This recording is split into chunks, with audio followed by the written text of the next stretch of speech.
Okay, everybody, welcome back to another episode of Cosmic Surfers. Today, I wanted to go into what is the occult, with Mark Passio explaining it, and then I wanted to get into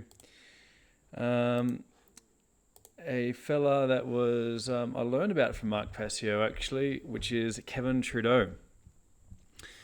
And one of my favorite things, I'm a keen follower of investigative journalists, and it's one of my things I'm interested in is passing along good sources of information.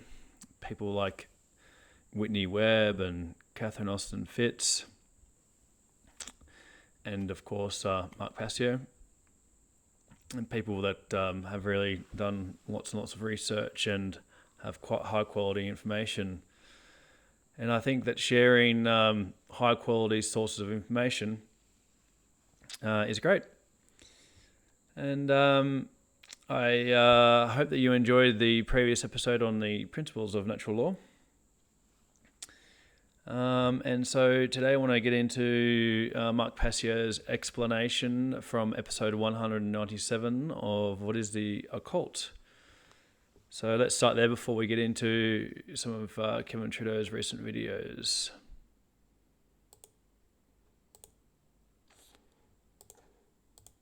Of the occult.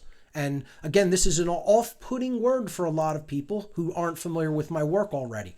So as a brief reintroduction to the world of the occult, we have to stop seeing this as evil. We have to stop seeing this as how Hollywood often portrays it, because it's a nonsense worldview about what occultism really is, okay? And we have to realize that what the occult is a body of knowledge. It is hidden knowledge about our reality. That the control class, or as I call the hidden occult priest class, that are controlling everything and are the social engineers of our society, do not want people to understand. We are ruled by what I would call a sorcerer class, okay? And you have to not look at that in the terms of Harry Potter sorcery, okay? Again, Hollywood portrays this allegorically to dramatize it. Okay, what we have to understand is what a sorcerer is someone who knows the hidden laws of nature and the hidden dynamics of human consciousness and the human psyche. And they know that in very deep awareness, in fullness. And yet they have made the free will decision to, instead of uplift humanity and try to increase human consciousness by teaching that knowledge and spreading it in an egalitarian way to all of human society, they have chosen to hoard it for themselves, and in doing so, wield a power differential that is gained by their knowledge differential. Okay, so I'll say that again. The sorcerer class, or the priest class of the dark occult, as I call them, is wielding a power differential that they have come into by way of a knowledge differential. Okay, so I liken this to a very advanced psychologist, and that's what the occult is. It's very advanced human psychology. Okay, so if you have an extremely advanced psychologist that knows just about everything there is to know about how the human mind works, and he develops a hatred for someone for whatever reason it may be, and the other person has no idea about their own psyche, has no idea about their own mental, emotional, and spiritual development, how much of a number do you think that extremely advanced, maybe the most advanced psychologist on earth could do to someone who has absolutely no clue about themselves and has not looked into psychology one bit for one moment of their lives, if they were so inclined to really do a number on that person psychologically? Well, that's where humanity is at, because humanity is that person that has no idea about its actual self, and the control class, as I call the dark occult priest class or the sorcerer class, that is engaged in social engineering and mind control practices, is that advanced psychologist who has that level of knowledge and is wielding it for their selfish purposes, for their purposes to dumb down and to control. Okay? And that's what we have to understand the occult is. It's just knowledge that anyone can take in And if they take it in, they will level the playing field. That power differential will go away because that knowledge differential, that knowledge gap will be leveled. That's what I'm trying to help move humanity in that direction. That's what I'm trying to help do here on What on Earth is Happening, and have been since day one. Okay, so let's look at a working definition. And that's also why I'm working on technology solutions which are aligned with natural law, so that media can be shared in an agent-centric way. I made a comment in a previous video about the control systems of technology in crypto and blockchain, but there is also ways to use technology for good that is aligned with natural law, because the way the technology is programmed is key. And so I wanted to make that differentiation as well. Of what the occult, the world of the occult and occultism is in the next slide. So occultism is actually the study of the hidden laws of nature, specifically those laws which are at work in the invisible, mental, and spiritual domain, far more than the laws that are at work in the visible or physical world. Okay, so we're talking about laws that actually govern human conduct. Okay, we're talking about laws that bring to us the result of what we put out into the world, and then we are going to have to live that result as far as our human experience goes. Okay, so the universe in that sense acts like a huge mirror. It's a mirroring process of what we put out, we ultimately get back from creation and from the. And this is specifically why I wanted to get into the Kevin Trudeau work, because that mirroring process is in the title of the next video, and then also this mirroring process is involved in shadow work course that Mark Cassio recently taught that I attended. Universe itself in the form of experience, and that's what the whole process is: understanding how to change our behavioral free will choice. Okay. And then align our behavior to the laws of morality so that we get the result that we say we want, which is freedom, peace, order, justice, etc. Okay, so that's what that's what we're talking about when we talk about studying the world of the occult and the occult laws of nature, the hidden laws of nature. Okay, so therefore, occultism involves the acceptance of a much wider worldview than that which is ordinarily taken by the everyday human being. We have to expand our worldview into understanding the world is not some just mechanized machine of pure matter and materialism. Too many people are locked into that Newtonian scientismic worldview. And that's exactly what it is. It's scientism. It's not science. And it's actually been proven an inaccurate paradigm or an inaccurate worldview of the universe for over 100 years easily. And yet, many people still accept the Newtonian paradigm of materialism as being accurate, and it most certainly is not. So, we have to understand that there is a living, dynamic intelligence that underlies everything in nature, in the natural world. Absolutely.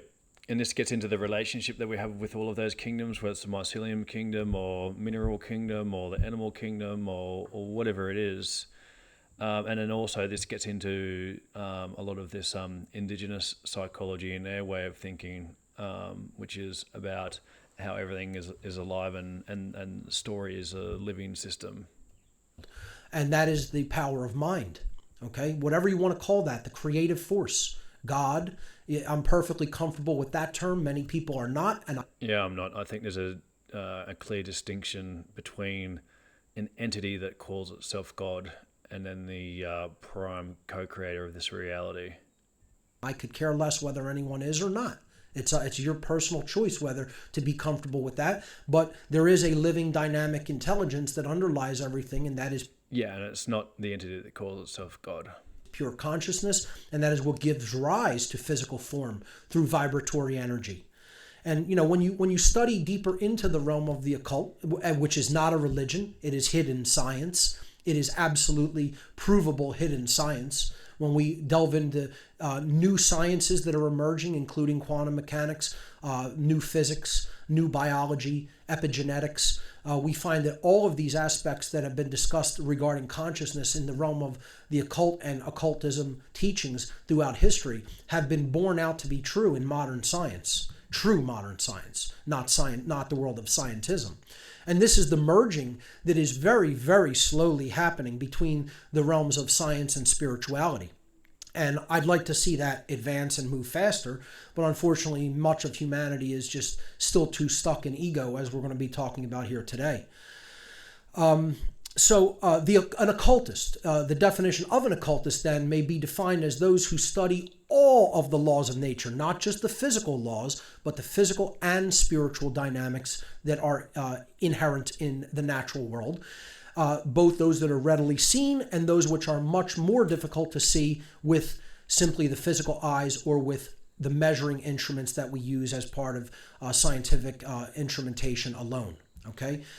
I still notice people using this term completely incorrectly. Even very smart people like Catherine Austin Fitz, she uses it consistently in a way that basically means like black magic or people doing dark rituals. So that's what the occult is. It's a holistic worldview of understanding and knowledge. And too few people have delved deeply into it. That's why we're in the situation that we are.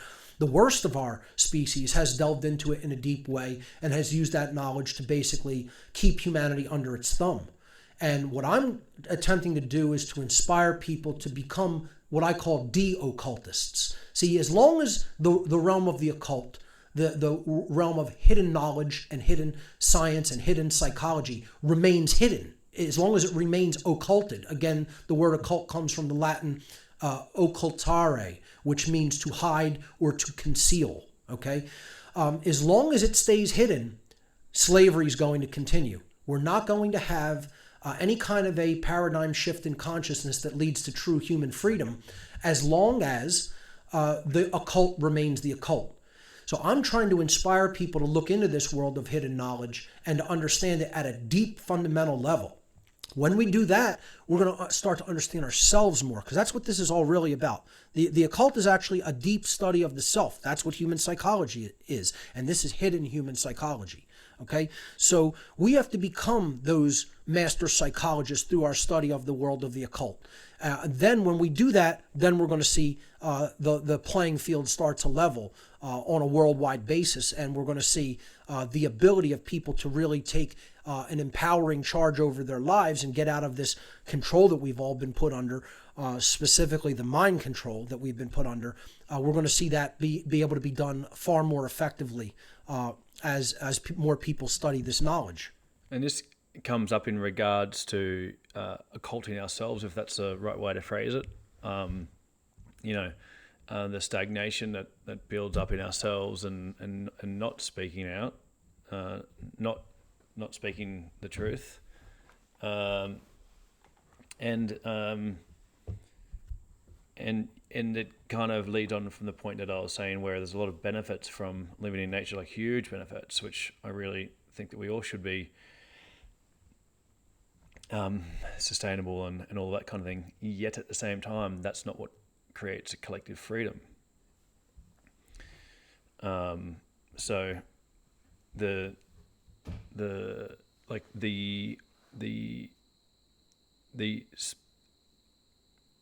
lost my kind of train of thought here, but I'll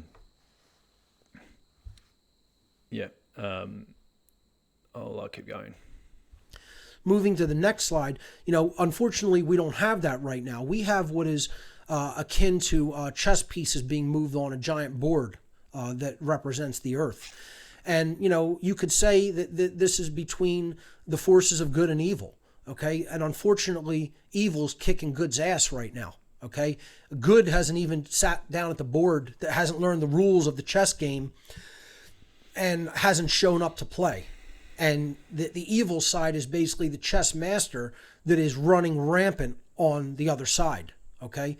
And if we want to change that, if we want to see any headway being made, we have to start to really get down to the underlying causal factors of this game and understand its rules. And that's what natural law is. Okay.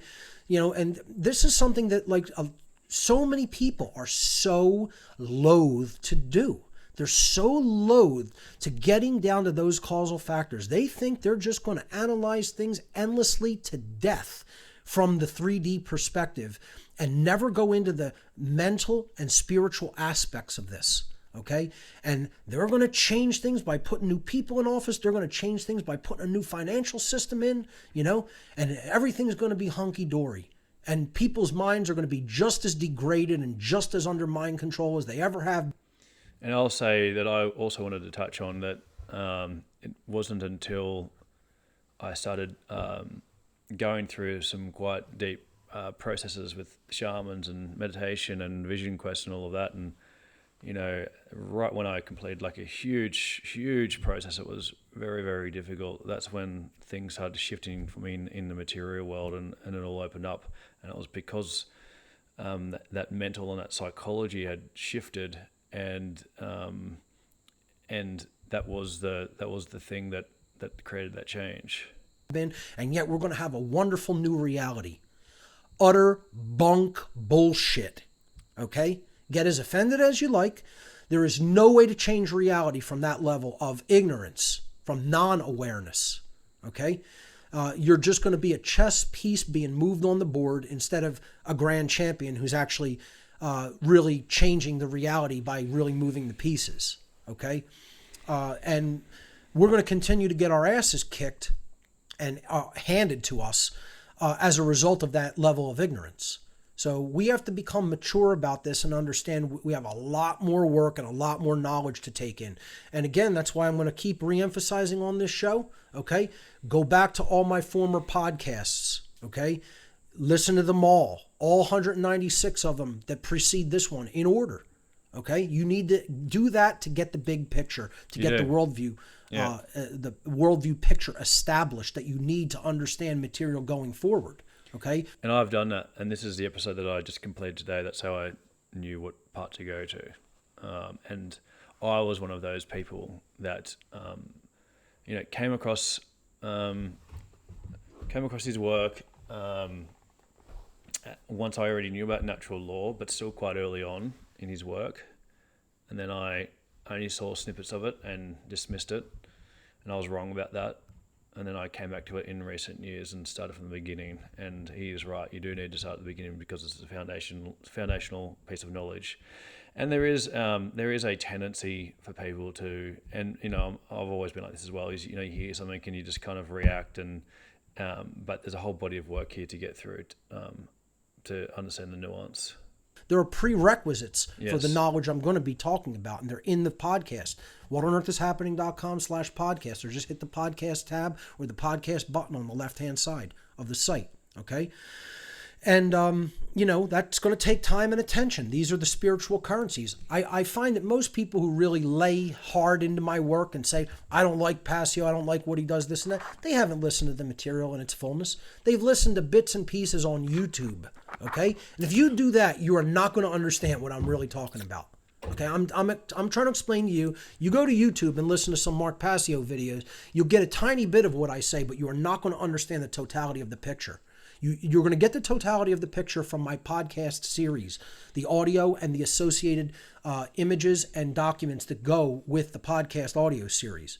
You can get that on my gifts area of the website, the podcast flash drive, which I make available, which has all 196 episodes with all of the images and documents that go along with it on one flash drive. Okay, so you can get that on the gifts area.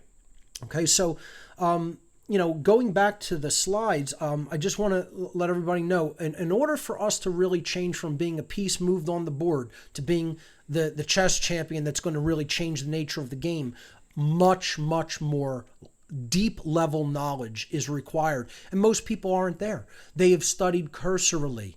They have looked at things at a very non-deep, non-penetrating level that is just skirts the periphery of things. And then they make the mistake that I'm going to now try to reach out to other people with what I think I know that I haven't really studied in it all of its fullness and make a big change. And that's a big mistake to do. Get yourself in the position where you've gathered the grammar and you've developed the understanding to know what it means first, and then exercise your rhetoric or put that out into the world. So where is humanity at in consciousness? We're still under mind control, deep mind control. And folks, let me tell you something. Everybody's like, oh, well, we're making progress. More people are waking up daily. That may be true, but percentage-wise, I don't think things are changing that much. I think things were better back in 2007 when I really started doing this type of work than they are today.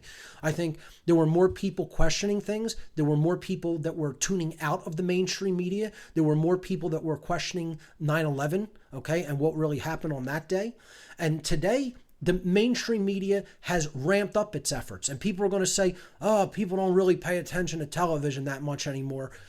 Well, that's partially true, and partially that's not where the entirety of mainstream media is at, okay? It has moved to the realm of the internet. It is censoring things on the internet, as I'm going to talk about.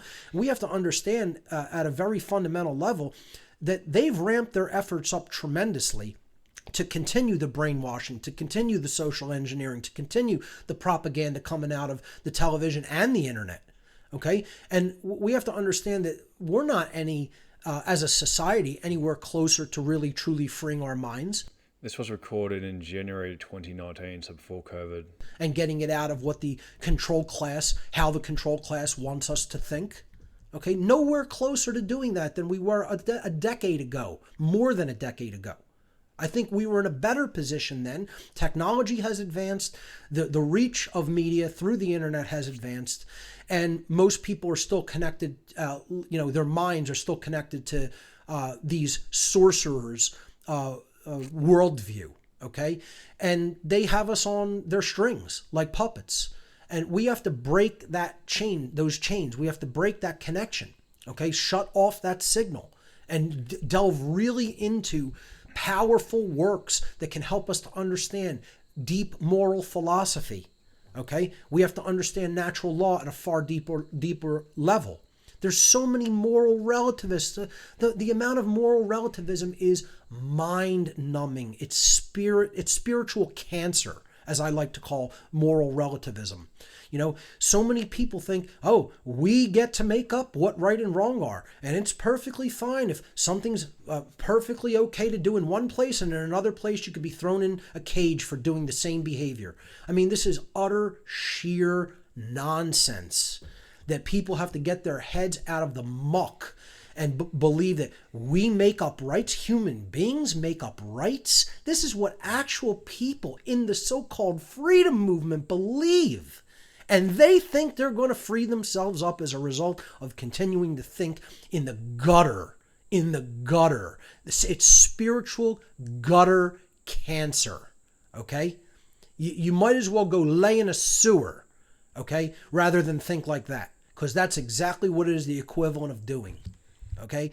And who continues to propagate this worldview? The media, the so-called mainstream media, the established media that are the enforcement arm in the mental sense of the sorcerer control class. That's what's depicted here by there's this one hand controlling the media talking head, and then he's controlling everybody else like a puppet. But that sorcerer that you don't see is behind the scenes, who's really, really directing what's going on to get that information, that poisonous information out there to the public. And, look, so many people still don't get this. There are people who are going to be listening today that are like, yeah, we get this, Mark. Not a lot of people really get this in society. Most people still trust the media, okay? We're not, we are not as advanced as we think we are because a lot of us talk to each other about this. So many people believe that the media is doing their best to try to bring the truth to us. I was actually in a pub with a friend and... I'll just skip ahead here to the next part. On to the next slide. Another hallmark of this understanding that we have to develop and the process that we have to go through to get there is another thing that this whole What on Earth is Happening series of information really focuses on as a central theme, and that is actually initiating ourselves into deeper levels of knowledge. Okay, what I call here on this slide occult initiation, or truly beginning the spiritual journey. Initiation just means starting something. You've initiated it, you've put it forth, you've set it into motion in the world. You have started, you have begun.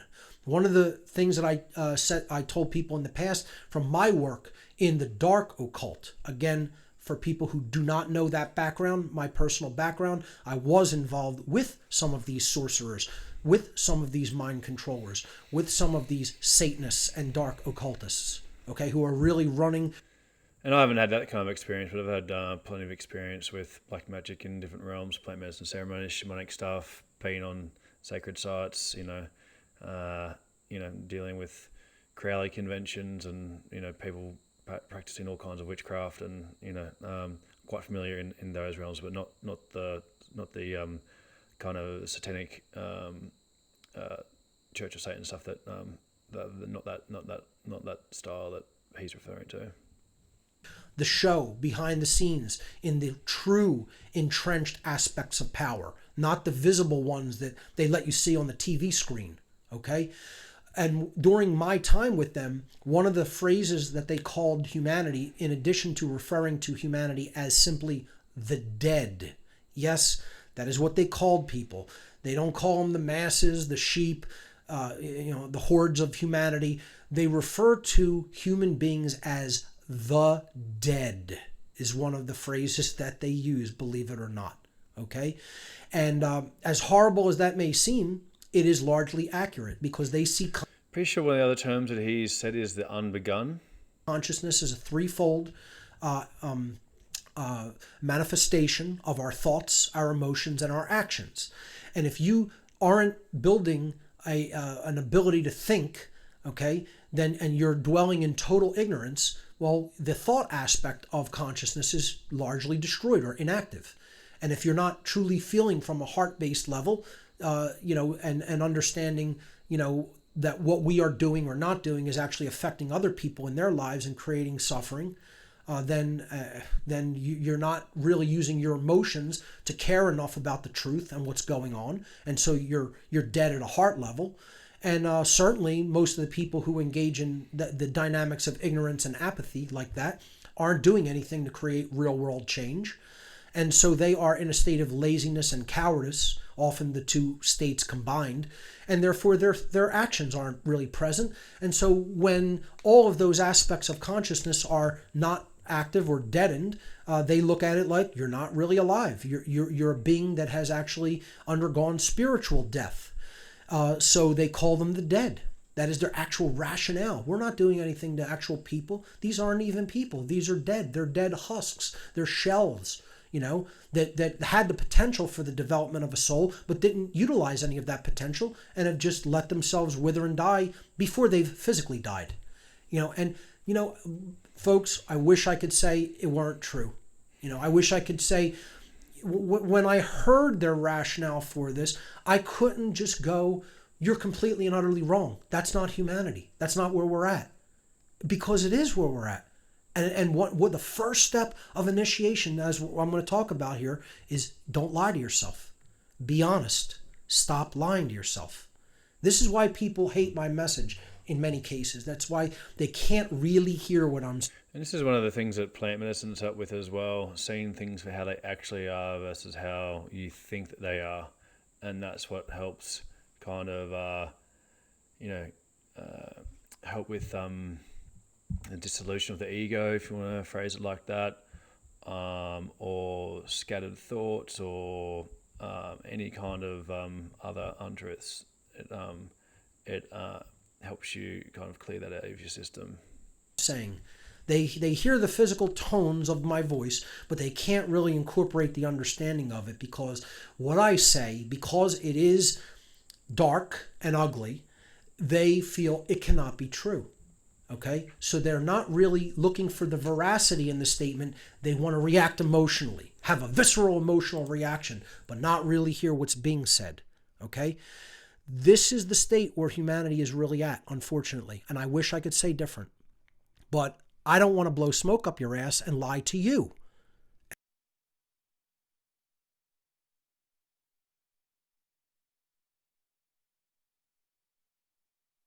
And that's why I don't lie to myself about it. Can it change? Yes. Possibility and potential is always there. Will it change? That's up to the human will.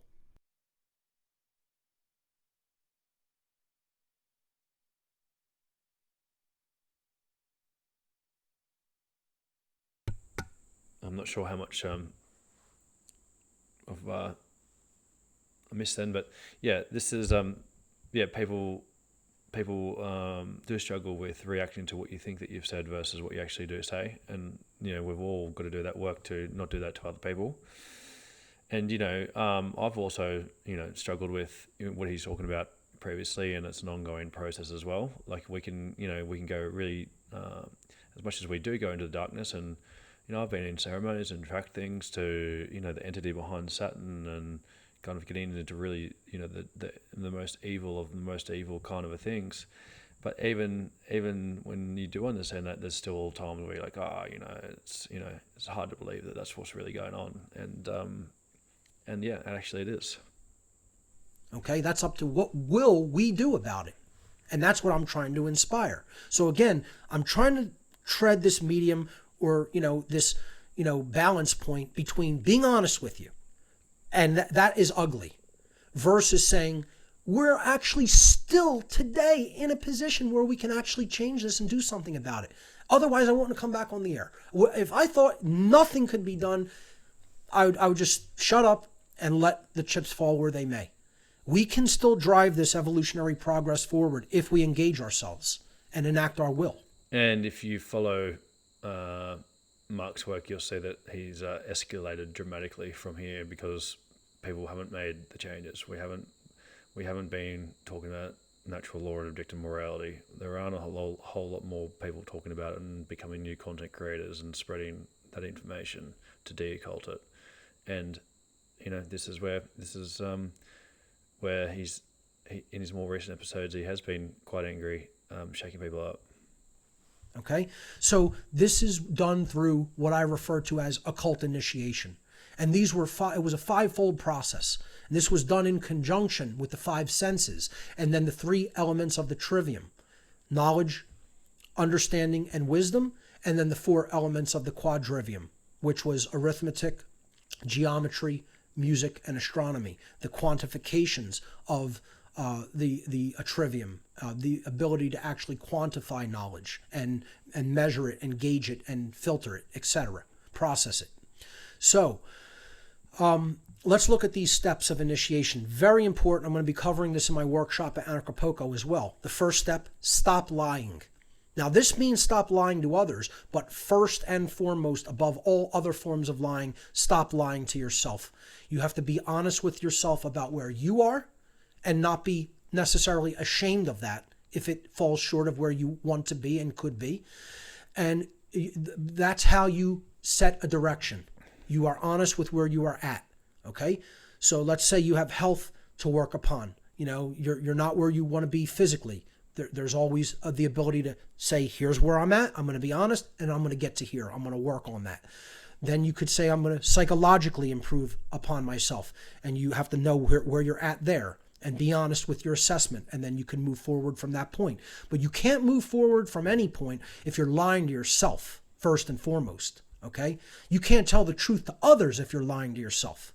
Okay? About where you are at and where humanity is at. And that's why a lot of the things I say on this show upset people. But that's where real care and love come in. You will say things that are upsetting to people if they are true. You will not hold back from the potential injury of their feelings to lie to them. This is what the mainstream media does. They want to talk to you in sweet, pleasant tones of their voice, dress all super professional in their three-piece suit, and then they're going to just absolutely lie. Every word that comes out of their mouth, tell you things that are not true, that are going to totally confuse you and bring you into a worldview that could never possibly lead to freedom. But they'll do it with the most pleasant tones of voice imaginable. Okay? What I'm here to do is shake you and take you out of that trance and say, it doesn't matter. Absolutely doesn't matter how someone says a message to you. That's emotional mind control if you think so. All that matters is whether the person is telling you the truth. You have to gauge the veracity, not how it sounds, not what they look like, not how it makes you feel because you're not comfortable with it. That's mind control if you respond like that. You are under mind control if you respond like that. And that's why a lot of the people who say I can't handle Passio. I don't like the way he delivers the message. Well, that's emotional mind control. You know, I could listen to people that are so boring and dry and repetitive and monotone. I could listen to people who are saying things in sweet, pleasant tones. I could listen to people who are angry the whole time they talk. You know, I try to balance and be honest emotionally with people. All right. But I could hear it anyway. And all I'm listening for is it accurate? Is it true? You know, and then I'm going to take what I can use from what's being said. That's real logical processing of information. Okay. And that's what we have to learn to do as adult human beings. We have to teach that skill to our children so then they can grow up to be human beings that engage that true dynamic of truth discovery. All right, so the second step of the initiatory process is stop dreaming. This means stop engaging in cognitive dissonance. So like the first thing, lying, that's saying that the world is some other way than it actually is, right? This second step is stop believing that the world is the way you think it is and look at it for as it actually is, okay? So dreaming means that you are seeing the world as you want it to be instead of actually how it is. And this is what a lot of people do.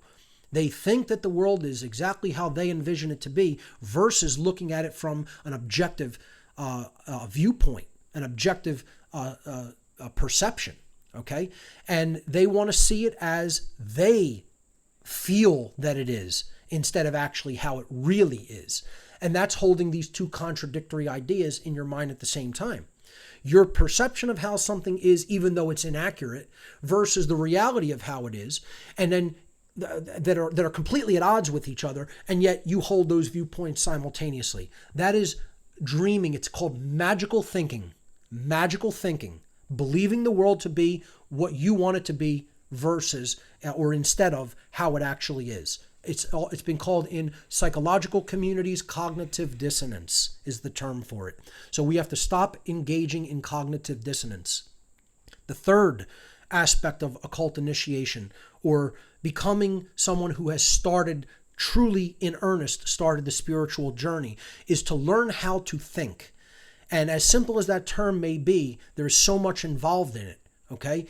This means how to really logically engage in the process of truth discovery. And this is done through the eclectic gathering of information. That is the knowledge step of the trivium process. The three-way path to truth is what trivium means. Then processing that data and coming to an accurate understanding of what it means, which is the understanding process, okay? And then outputting that back into the world to teach others, okay? That is the wisdom process. It is what we do with what we know and doing the right thing with what we have come to know and understand, okay? So that is the wisdom aspect of the trivium process. And of course, that's why I'm doing this, is I'm doing my best to do what he's talking about here. Knowledge, understanding, and wisdom, okay? And this is the process of truth discovery that was taught in the ancient mystery traditions in the ancient world that come to us today through what is known as the classical liberal arts education methodology, as opposed to the new communist-based and socialist-based, outcome-based educational system method, which is taught in public schools throughout the world today. Okay, so learning how to think, not being taught what to think, but actually learning how to come to through actual logical thinking processes to come to an understanding of how we discover what reality really is. So this is an ontological process, an epistemological process, I should say. Okay, so moving to the next step of occult initiation. Live in the present moment. And this is a very powerful one. I did an entire show in the past on present moment awareness. It means start from where you are at. Don't jump ahead. Don't necessarily live in the past, okay? Understand the past from a perspective of how it will help you to understand what's going on in the present, but live and work upon yourself and others in the present. Okay? We have to engage with what's taking place right now in the here and now. And the present moment, in the present moment, there is power. Okay? We can't live in shame or anxiety over what occurred in the past. Otherwise, I'd be beating myself up 24 hours a day with the mistakes I made in the past. Yeah. Mistakes are there to learn from. We learn from them, we pick ourselves up, we move on. Okay? And we do that in the present moment. And then we are going to try to accurately gauge how the situation is right now in our world, in the here and now. Not looking to some external savior, not looking to some future time or past time, but being honest about what is taking place right now and working from that moment. And in there is empowerment. In that present moment, centering, we empower ourselves. Very powerful concept. Even in the spiritualist community, you will find this concept if it is taught properly. And I would suggest to you that in the true occult teachings, in many different traditions, this actual being present in the present moment and working from that point is made very clear. And you could gain an accurate understanding by studying occult wisdom, studying that aspect of it. The fifth and final step of the initiatory process is to activate the physical body. Activation of the physical body because it will be necessary. It is not to be shunned. The physical is not inferior to the spiritual, nor is the spiritual inferior to the material and physical. They are one in the same in their importance and necessity. So we need to take care of our physical selves. We need to eat right. We need to exercise. We need to engage in the dynamic of understanding the importance of self-defense and preparedness. Okay? And when we do that, then we are truly prepared and activated physically as well as mentally and spiritually and emotionally. Okay? So incredibly powerful tools for the people who are starting on the spiritual journey that the tradition of mystery school initiation or occult initiation gave to their beginning learners. And, you know, folks, I talk about this all the time, but, you know, how we value knowledge today is so degraded from how we valued it in the past, how many people valued it in the past. I mean, there were trials and tribulations I'm going to talk about in the third show back when I talk about the arc drive that initiates had to endure that would almost cost them their lives or could cost them their lives if they failed at these trials to get into the mystery school to gain the knowledge of the occult. And now today, you know, people just throw books in the trash. I believe Komombo, which is a crocodile initiation in Egypt, is one of those sites, and that particular dialect on the Nile is the same as the hieroglyphs that were found at the Gosford glyphs in Australia. You know, and just ignore reality at will, you know, and are just proud to live in the ignorance that they are living in, unfortunately. But we have to get back to that reverence for knowledge, okay? We have to get back to that deep hunger for knowing ourselves and knowing our situation and knowing what the real enemy is. And, you know, when we develop that care for truth and that reverence for truth, then again, I feel that that's when a real paradigm shift or a true change in consciousness is going to take place. So the real meat of what I want to talk about today is that we're nowhere near that. And that's what I wanted to share from Mark. In this next clip, he gets into you know, the left and the right side of the polarization of the politics. So I think that I will just go on to the next video of Kevin Trudeau. Now, I think we'll just watch one and then a quick one maybe. I'm going to skip the UFO one. I think the what I took out of the UFO one was that it's designed, the UFO disclosure narrative is designed for stagnation, and so basically this is a guy that he might get into it in this one, but yeah, he's part of the Brotherhood, I guess you'd say. Hopefully he'll get into it in this one, but the Brotherhood's Ancient Mirror Code Revealed is the name of the video. And basically, yeah, he says that the UFO disclosure is about stagnation, and so that's another kind of variable that shows up everywhere, and is around this kind of stagnation that we all need to shift on an individual and collective level. In the secret society of the Brotherhood, which I was a member, we were taught many things, one of which was how to create the life you want. And I was taught a truth, a secret that was so simple and so easy to understand, it virtually exploded in my mind. There was a book written years ago. Some people say 1,000 years ago, because the origins are very difficult to pinpoint. The authors allegedly are people called the Five Initiates. It's an ancient hermetic text. We have manuscripts that are thousands of years old, many of which are rewritten. I said, yeah, they must have been from the Brotherhood, because it was almost the same. And the one statement in there, which is really reflective of the whole short, I think it was a 30-page book, really a manuscript as opposed to a book. But the phrase was, as within, so without. In Kashmir Shaivism, it said that the world is simply a mirror reflection of who you are. It's reflecting who you are. So what you experience in life, what you see, is actually a reflection of who you are. Dr. Maxwell Maltz wrote the great book in 1959, I think it was, called Psycho-Cybernetics, the original one. And he was the first person to coin the phrase self-image. If you see yourself as someone who's sexy, then that's the world you live in. Members of the opposite sex or the sex that you're attracted to are attracted to you because you're sexy. That's how you see yourself. This whole concept of as within, so without is something that I was taught in the Brotherhood. And it was an interesting meeting, because in the Brotherhood I was told after a certain number of trainings, a certain number of years, and remember I was inducted when I was 6 years old, so it was many years later, I was told, today is your lucky day, effectively. You're going to have a group session where we are going to reveal to you the secret of the universe and the secret of creating the exact life you want.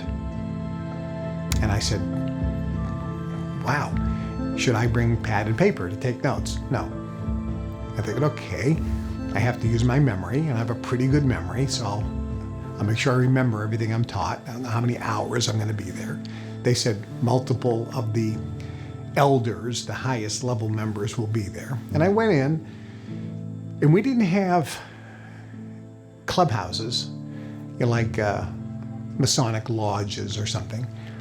We were in homes, in wealthy mansions, amazing properties, where members of the Brotherhood, who were the pillars of society, many of which, however, were unknown as well. Most of them were unknown. They were in the shadows.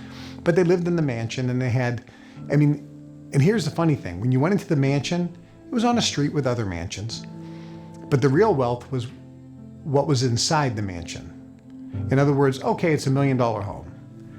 Well, there's a bunch of $1 million homes on the street. But when you walk into this $1 million home, the chandelier is worth $2 million. That painting is worth $30 million. That Ming vase is worth $5 million.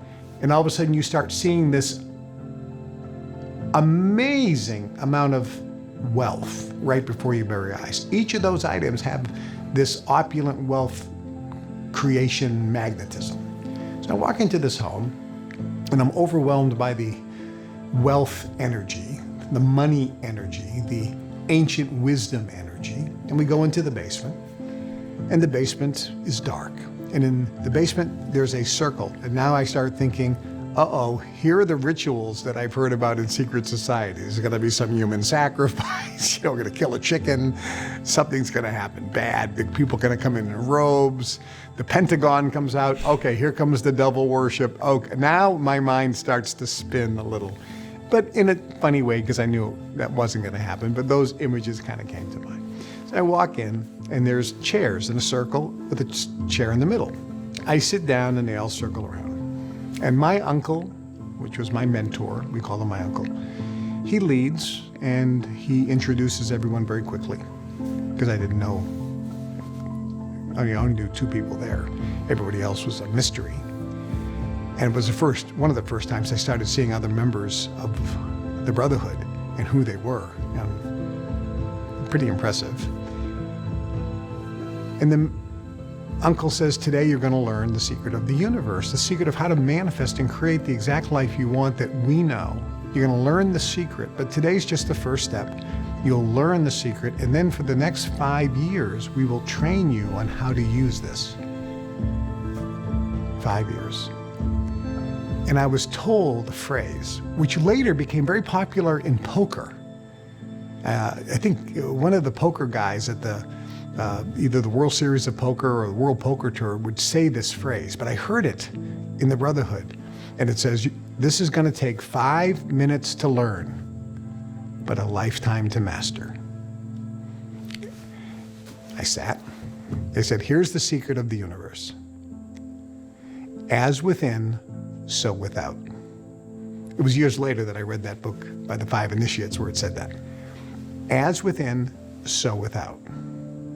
Your world is a mirror reflecting who you are.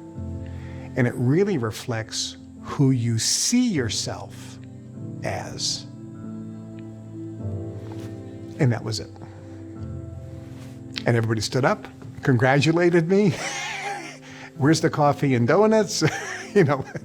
What was happening? And I thought, did I just miss something? Where's the explosion in my head? Where's the bombshell? And my uncle said, just think about this today, and we'll meet tomorrow. And I began to think about it. I said, how is the world a reflection of who I am? How is as within, so without? What are they talking about? And over the next 5 years, the training was primarily on this subject. And the training talked about how you see yourself and how you feel. That vibration is going out into the universe, and thus that is what you see. The world is as you see it.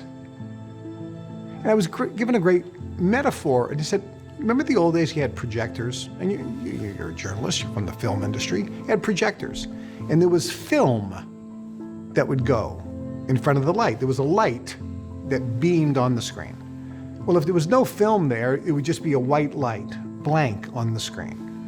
But if there was a piece of film in front of the light would go through the film, and whatever was on the film would be projected on the screen.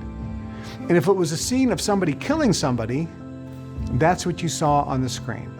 If it was a scene of somebody kissing somebody, that's what you saw on the screen. And I said, they told me, Kevin, that's how it works. Inside of you is this light. You choose what pictures you put, what film you put in front of the light. And whatever you choose to put there, that's going to be reflected or broadcast on the screen that you call your life.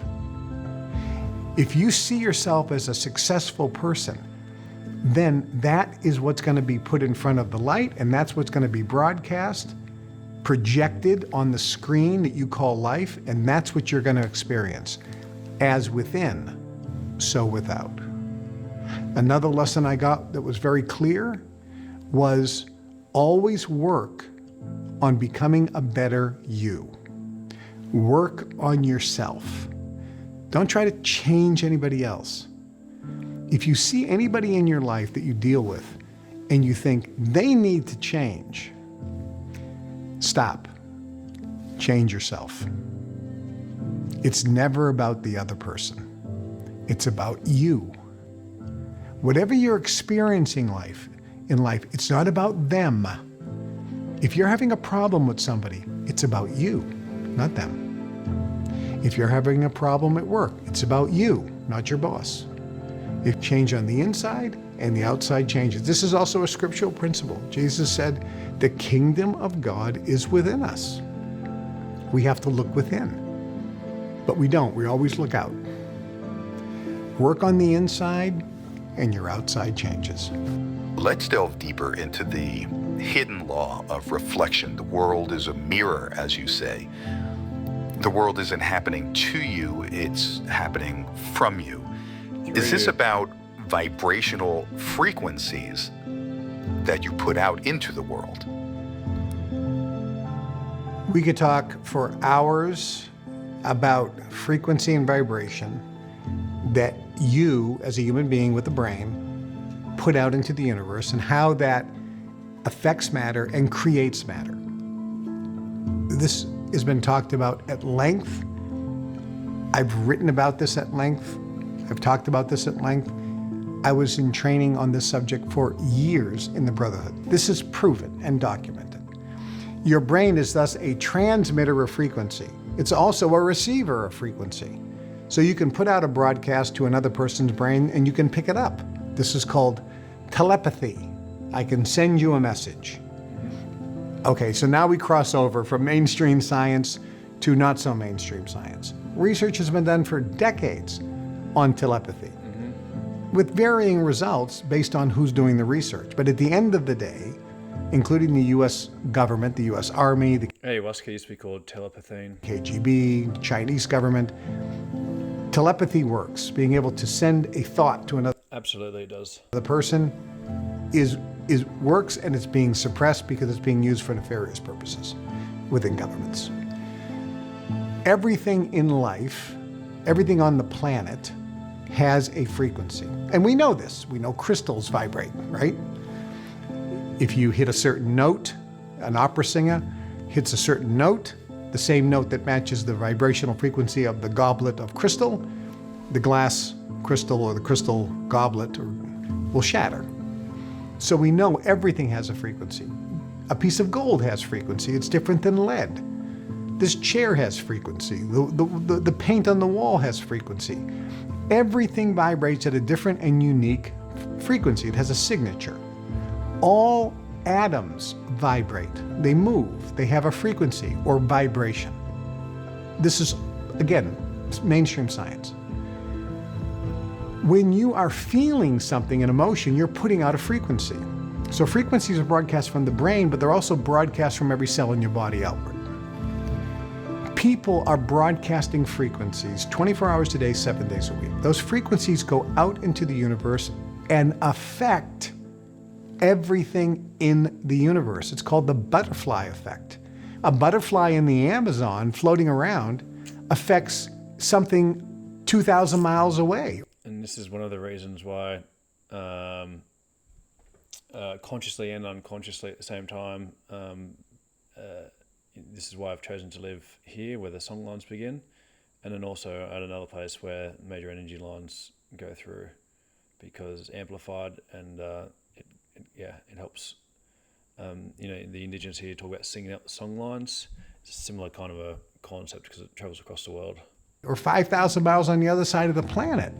It actually affects it, and they've proven that everything in the planet affects everything else on the planet. When you think a thought, it's affecting All points in time and space are connected. everything on the planet, because your thought is vibration and everything on the planet vibrates. We also know that a thought can change matter. You can take a piece of anything, water. You can look at the water and change it with your thoughts. This research has been proven. You take water, freeze it. There's a phrase that the Indigenous Australians say, the clever men, they say, "We are clever water." Slice it, look it under a microscope, and you see a crystal.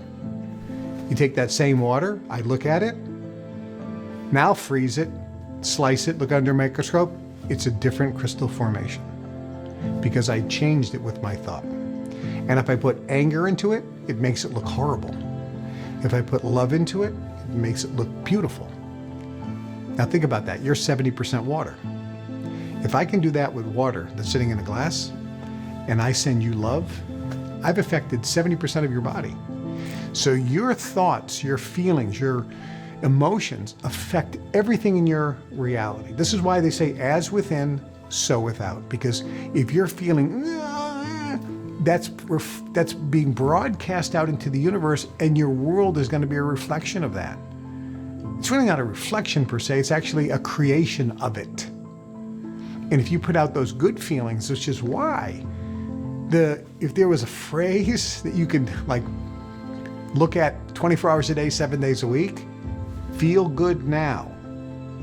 The better you feel every moment of the day means you're putting out good vibrations, and therefore you're creating a good, wonderful life.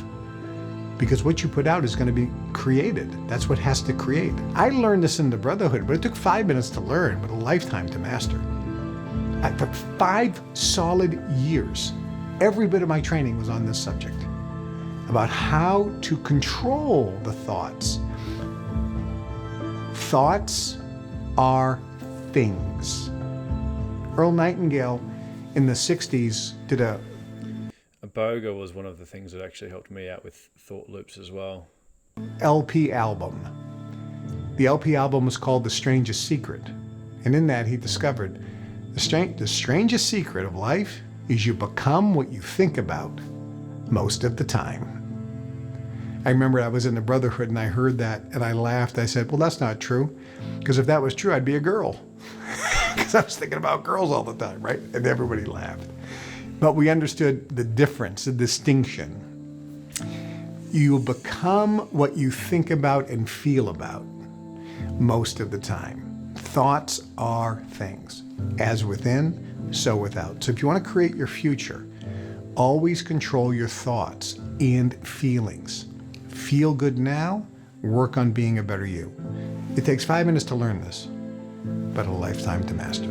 Kevin, if the world is indeed a mirror, are we actually creating everything that happens to us, even the things we hate?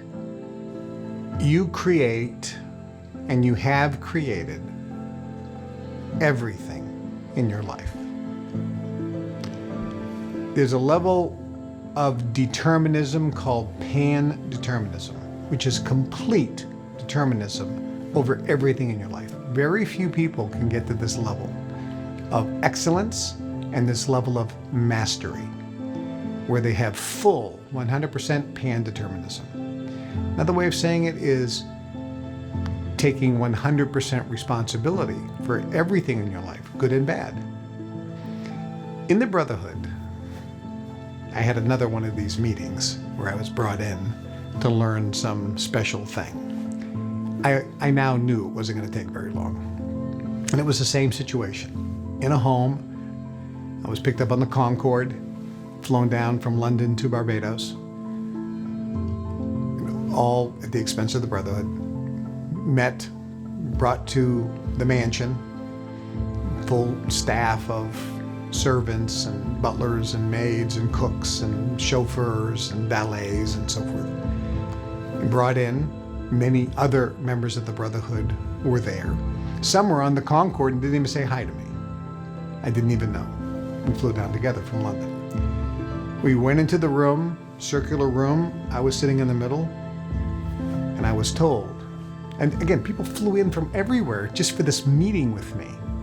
And there's a reason why, because being in a room with other people that are high vibration is very significant. That's another teaching in the Brotherhood that we learned, and a ritual that we would do on a regular basis. And in the meeting, again, my uncle took the lead because he was the spokesperson. He was effectively my sponsor, somebody who brought me in and was responsible for me. And he said, you are now going to learn, you're at the level where you can now learn the 5-second miracle. A miracle can happen in your life in 5 seconds. Here's the 5-second miracle. I'm at the edge of my seat. Take 100% responsibility for everything that happens in your life, without exception and without condition. Everybody stands up, shakes my hand, pats me on the back. Lesson over. I looked at my uncle and I said, 5 minutes to learn, a lifetime to master, right? And he said, yep. He says, for the next 5 years, and I go, here we go. We're going to be training you on this. 5 years of training on that. Well, you can imagine, how can you take 5 years to train on something so simple? How do you take 100% responsibility when you're driving down the road, minding your own business, and some drunk blows through a red light and smashes into your car? How is it that your responsibility? How are you responsible for that? How did you create that? Death urge. Well, it's hard for you to grasp that. It's hard for most people to grasp it.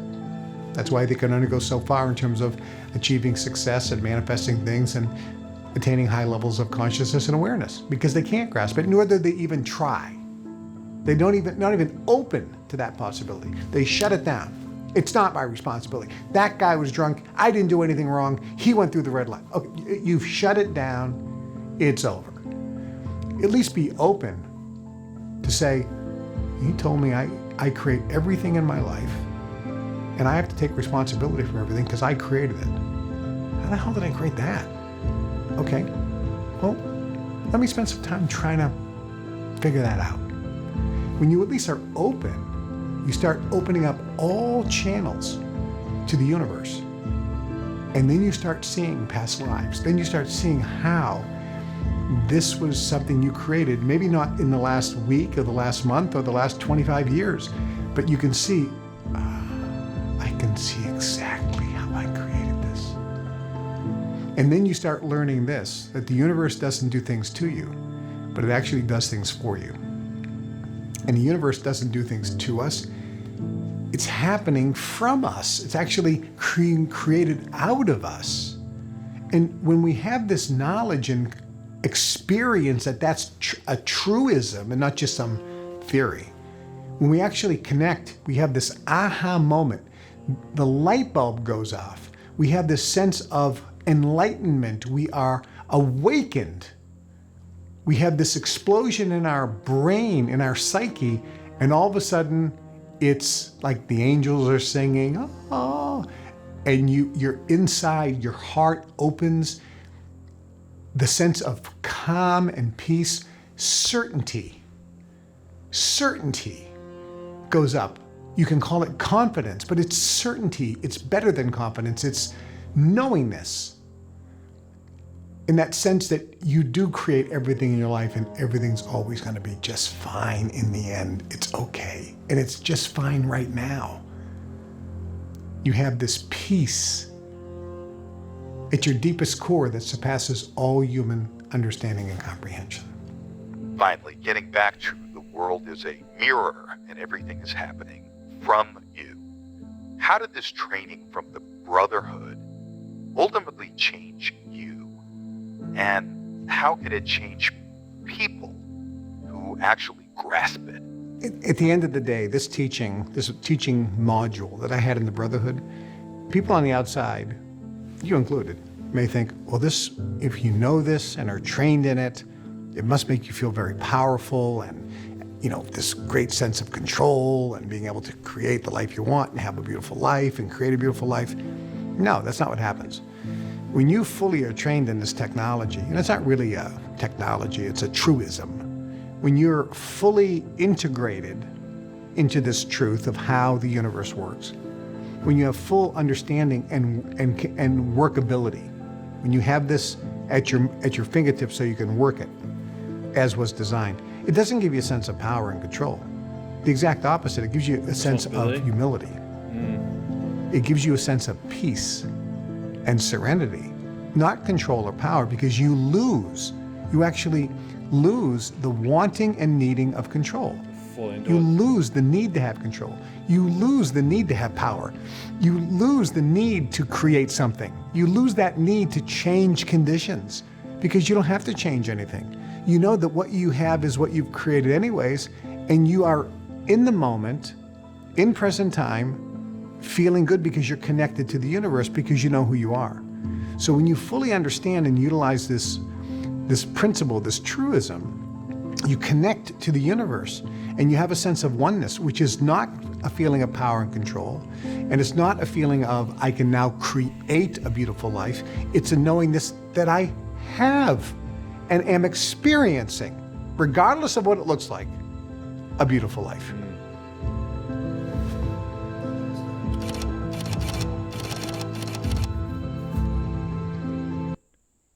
Thank you, Kevin Trudeau. So we'll just finish today with a 3-minute one. It's to do a little bit to do with plays, just 4 minutes. How do you, with so much bullshit, like the headlines, for instance, just constant headlines, and you see it and you're like, I can see it. I know what they're doing. I'm not going to let it affect you. But it's still subconsciously, like, it creeps in there and like it can control you. I see it myself. And then I got to shake my head. I kind of, you shake your head and go, whoa, got to get back on track. How do you get it to a point where it doesn't, kind of in and out, right? So imagine you're watching TV, right? And you have one of the old clickers, to change the channel, and you are watching something that you hate and it's absolutely horrible. What do? Just, a lot of people say they change the channel. Yeah. Okay, well, that's the second best answer. Actually, that's the first best answer. Most people say they'll shut it off. Right? Yeah, so you're watching TV, it's something you don't like. People say, I'll shut it off. That's the second best answer. The best answer is you change the channel. You put something else on. So because we're being inundated with negative messages, and actually messages that are very, very specifically designed to have a negative effect on you, because we're inundated, okay, well, I don't look at those messages. I have one television in my house, and I use it to watch either Turner Classic Movies, black and white, the History Channel. I'll tell you what I watch. Like The Men Who Built America, The Food That Built America. I kind of like those series. But I have the TV there, and I can go on the app as well. And I watch some football, and I'll probably watch the World Series maybe. What's your thoughts on the football? And they say sports are there to actually they're designed to actually control the nation and distract us and all of that. What's your thoughts behind that? Well, all activities that get you into conflict, right? So, Alabama, Georgia, right? Or Auburn and Alabama, right? You have these rivalries. Hey, I grew up in Boston. Those damn Yankees, right? They got Babe Ruth. We never liked them. So you have this conflict. So it's either a real hatred or conflict that is there, another way to develop conflict, or it's fun. Hey, I shoot pool. I play with one of my best friends, Mike Siegel, who's the 10-time world champion, greatest player who ever lived, greatest living player in the world. Comes over the house, and I want to beat him. And this is a conflict, right? And I don't beat him very often, but I try to beat him, and I'm bearing down, and I'm trying to get in his head and go, you can't make that ball, and it's fun. I mean, you're having a good time. So you can do things like that and enjoy the game as long as you know you're playing the game. So imagine that you are an actor and you are hired to perform on stage, and your role is to be the evil villain and kill the other person. Okay, you're an actor, and you know you're an actor. And at the end, you and that person that you just killed on stage going for dinner. Yeah. Right? So most people, though, in life forget that this is the play of consciousness. Yeah. That life is a game, that life is a play of consciousness. And we're all really one. And if you just lighten up a little bit and just step back a little bit and be more of an observer of your life and a witness of your life and enjoy the game that you're in, and then afterwards go and have a dinner with the person, life can be beautiful. And an active participant. And because, I just want to put that in there because, there's another video where, like I was saying, the UFO file is, and some of these other comments was where he was specifically saying that the program is designed to make us stagnant and inactive. So obviously, there's an antidote to that. So that's it for today. Much love. Until the next one. Ciao for now. Bye-bye.